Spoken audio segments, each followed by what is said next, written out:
आयुष्यात घडलेल्या काही गोष्टी आपण कोणाला सांगाव्या की नाही सांगाव्या कळतच नाही. पण तुम्हाला सांगते, तेव्हा नुकतेच माझे लग्न झाले होते आणि मी माझ्या नवऱ्यासोबत आमच्या गावी कोकणात जात होते. एसटी सुटली होती आणि आम्हाला रात्रीचे 11:30 वाजले असते. गावात उतरायचे तर तिथून आमचे घर पाऊण तासाच्या अंतरावर एका घनदाट झाडीतून जाणाऱ्या पायवाटेवर होते. अमावस्येची रात्र होती. आजूबाजूला किळ अंधार, रात्रीच्या कीटकांचा किरकिर आवाज आणि मध्येच कुठेतरी दूरवर कुत्र्याचे रडणे ऐकू येत होते.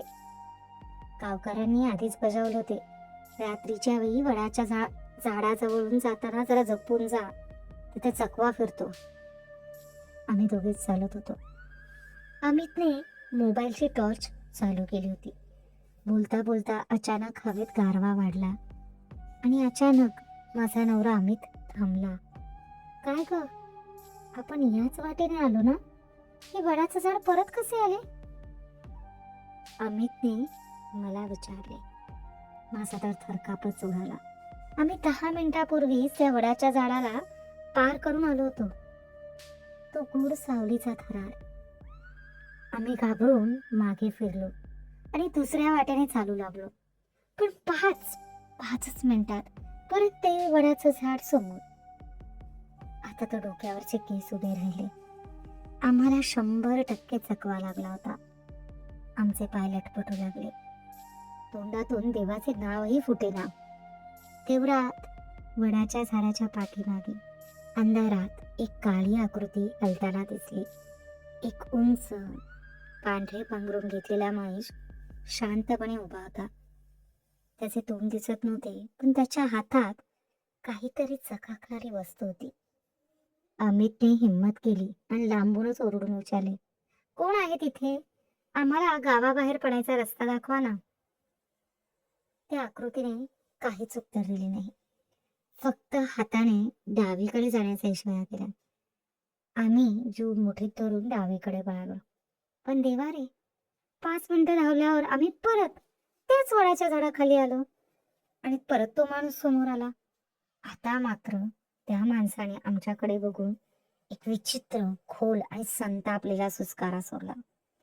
त्याचे डोळे अंधारात चमकत असल्यासारखे वाटले. भीतीपोटी माझ्या डोळ्यातून पाणी झाले. आता तो माणूस रागाने चपाचप पावलं टाकत आमच्या रोखाने येऊ लागला. त्याच्या हातातली ती गूढ वस्तू हवेत हलत होती. अमित माझ्या समोर उभा राहिला. तो माणूस अगदी आमच्या जवळ आला. डोळे मोठे केले, पांढरे पांघरून बाजूला केले आणि वैतागून जोरात खेकसला.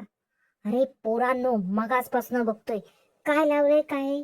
मगाशी डावीकडे जा म्हटलं ना, परत इथंच आला. जरा आडोशाला सुखात बसू देणार हायचा की नाही? आम्ही डोळे पाडून पाहिले. तो पांढरा कपडा म्हणजे भूताचे कफन नव्हते, तर थंडी वाजते म्हणून पांघरलेली पांढरी गोंगडी होती आणि त्याच्या हातातली ती चकाकणारी गूढ वस्तू म्हणजे दुसरी तिसरी काही नसून तांब्याचा लोटा होता हो. तो बिचारा रात्रीच्या वेळी विधी उरकायला वडाच्या झाडाच्या आडोशाला बसला होता, पण आम्ही आमच्या मोबाईलची फ्लॅशलाईट सारखी त्याच्या तोंडावर मारत गोल गोल फिरत होतो. त्यामुळे बिचाऱ्याला अवघड गेलं होतं सगळं. तो रागाने तांब्या आपटत म्हणाला, त्या उजव्या वाटाने सरळ जा, घाव येईल. इथं उजेड पाहून माझी पंचायत करू नका. त्या भयान अंधारातही आम्हा दोघांना इतके हसू आले, आवरत नव्हते. भूताच्या भीतीने पळणारे आम्ही तिथून पाय घेतला आणि गावात पोचलो. हसतच सुटलो. तो चकवा भूताचा नव्हता, तर तो निसर्गाच्या हाकेचा होता. कशी वाटली तुम्हाला ही कथा? पुन्हा भेटू पुढच्या शुक्रवारी. धन्यवाद.